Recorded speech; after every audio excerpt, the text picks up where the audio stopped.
সর্বপ্রথম আল্লাহর কাছে লাখো কোটি শুকরিয়া।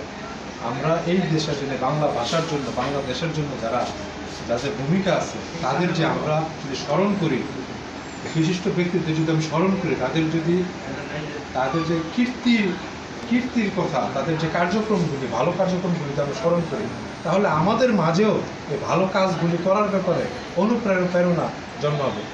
সেই ক্ষেত্রে আমরা বিশিষ্ট ব্যক্তিদের, বুজুর্গদের এবং ইসলামিক যারা আছে, ইসলামিক অন ইসলামিক যারা আছে, সবার বিশিষ্ট ব্যক্তিত্ব যাদের অবদান আছে সমাজের প্রতি, দেশের প্রতি, তাদের ভালো কাজের বিষয়গুলি আমাদের স্মরণ করা উচিত।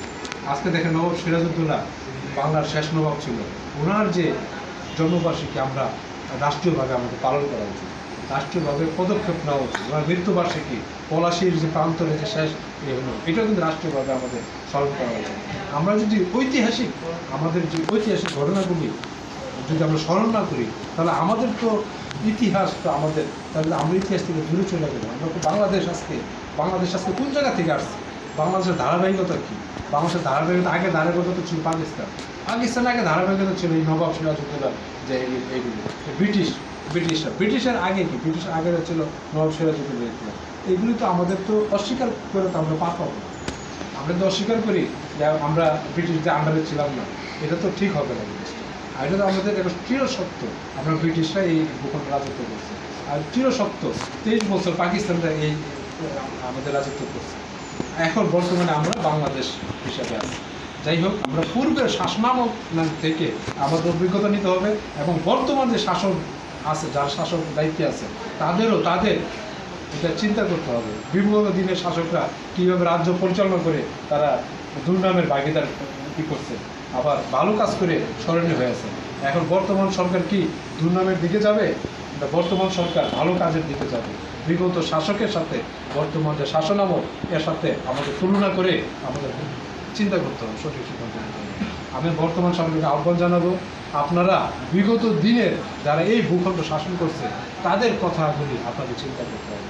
তারা কীভাবে পরিচালনা করছে, তারা কীভাবে কার্যক্রম করছে, জনগণের সাথে তাদের সম্পর্ক কী ছিল, এইগুলি যদি আপনারা অভিজ্ঞতা না নেন, আপনারা যদি অন্ধের মতো, অভিজ্ঞতা ছাড়া অন্ধের মতো যদি আপনারা শাসন পরিচালনা করেন, বাংলাদেশের পরিচালনার দায়িত্বে থাকেন, তাহলে কিন্তু আপনারা সফলতা অর্জন করার আপনাদের কষ্ট হবে। সেক্ষেত্রে আমি বর্তমান সরকারকে বলবো, এই দেশের 90% মানুষের মুসলমানদের স্বার্থ সবার আগে আপনার চিন্তা করতে হবে। বর্তমান সরকারের যেই থাকুক দায়িত্বশীল, আপনারা যেই থাকুক, আমি কোনো সরকারের নির্দিষ্ট বলবো না, বর্তমান সরকারে বাংলাদেশের শাসক হিসাবে যেই থাকুক, তাকে চিন্তা করতে হবে এই দেশের 90% মানুষ মুসলমান, তাদের জন্য বর্তমান সরকারকে তাদের জন্য কাজ করতে হবে, তাদের স্বার্থটা অগ্রাধিকার দিতে হবে। 90% মানুষ যাতে তাদের ইসলামিক যে কার্যক্রম, এই কার্যক্রমগুলি যাতে করতে পারে, এই চিন্তাটা প্রাধান্য দিতে হবে। সরকারের সমস্ত কাজ থাকবে, সব কাজ করবে, কিন্তু সবচেয়ে বেশি প্রাধান্য দিবে কি? 90% মুসলমানদের চাওয়াটা প্রাধান্য দিতে হবে। যদি প্রাধান্য দেন, তখনই আপনি সফলতা অর্জন করতে পারবেন। আর যদি 90% মুসলমানদের চাওয়া, তাদের কার্যক্রমগুলো আপনি যদি প্রাধান্য না দেন, আপনি যতই উন্নয়ন করেন, যত কিছুই করেন, তাহলে কিন্তু আপনি আপনি কিন্তু 90% মানুষের কাছে, মুসলমানের কাছে আপনি কিন্তু সফলতা আপনাকে পাবেন না। বর্তমান 90% মানুষের সমর্থনও কিন্তু আপনি পাবেন।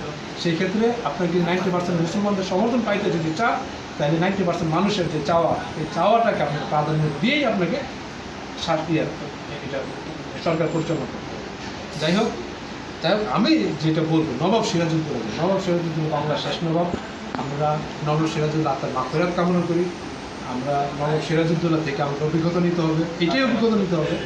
নবাব সিরাজউদ্দৌলার যদি বাংলাদেশের মানুষ যদি সহযোগিতা করত, মীর জাফর বা এরকম গ্রুপ যারা আছে, তারা যদি নবাব সিরাজউদ্দৌলা হাতকে শক্তিশালী করার জন্য প্রাণপণ লড়াই করতো ব্রিটিশদের বিরুদ্ধে, তাহলে কিন্তু ব্রিটিশ এই দেশে রাজত্ব করতে পারত না।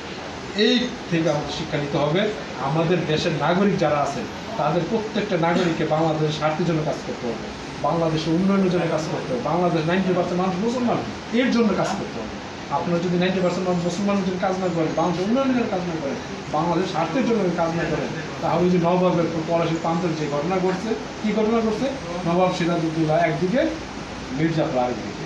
এই যে তখন কিন্তু ইংরেজরা আইসা কী করলো, তাদের ব্যবসা বাণিজ্য কথা আইসা দেশটা দখল করে তাদের রাজত্ব শুরু করে দেবে। এখন আমাদের দেশের যারা রাজনীতিবিদ আছেন তাদের ঐক্যমত্য হইতে হবে। কিসের ঐক্যমত্য হতে হবে? 90% মুসলমানদের স্বার্থের ব্যাপারে ঐক্যমত্য হতে হবে। সব ব্যাপার দ্বিমত থাকবে, আপনি কোন দল করেন এটা বিষয় না। যখনই বাংলাদেশের 90% মুসলমানদের স্বার্থ আসবে তখন এই ব্যাপারে ঐক্যমত্য হতে হবে। এই ব্যাপারে ছাড় দেওয়া যাবে না, ছাড় দেওয়া যাবে, সবাই একমত হতে হবে। দেশের উন্নয়নের ব্যাপারে আপনি দেখেন আজকে বর্তমান সরকার যে একটা ভালো কাজ করে আপনাকে এটা স্বীকার করতে হবে, এটাকে তাকে সাধুবাদ দিতে হবে। এবং বর্তমান সরকারকে যদি আবার যদি খারাপ কাজ করে এটারও প্রতিবাদ করতে হবে। এখন আপনি সবার আগে বাংলাদেশের স্বার্থ দেখতে হবে, বাংলাদেশের উন্নয়ন নিয়ে প্রাধান্য দিতে হবে। যাই হোক, আমি নবাব সিরাজউদ্দৌলা আপনার মাফিরাত কামনা করি। বর্তমান সরকারকে নবাব সিরাজউদ্দৌলা কত শহীদ হয়েছে, আমি বর্তমান সরকারকে বলবো আপনারা যে ভালো কাজ করে 90% মুসলমানদের স্বার্থের দিকে তাকে যে কাজ করতে প্রাধান্য দেয় বা উন্নয়নের কাজ করে, আপনারা যদি ব্যর্থ হন তাহলে ইতিহাসে আপনাদের নাম মানুষ স্মরণ করবে। এই কথা বলে সবাইকে সাধুবাদ জানিয়ে উপস্থিত আসতে কষ্ট করে আসছেন, আজকে বৃষ্টির দিন কষ্ট করে আসতে অনেক আসতে পারে নাই। সবাইকে ধন্যবাদ জানাই। আমার বক্তব্য শেষ ও আখে যেমন এখন একটু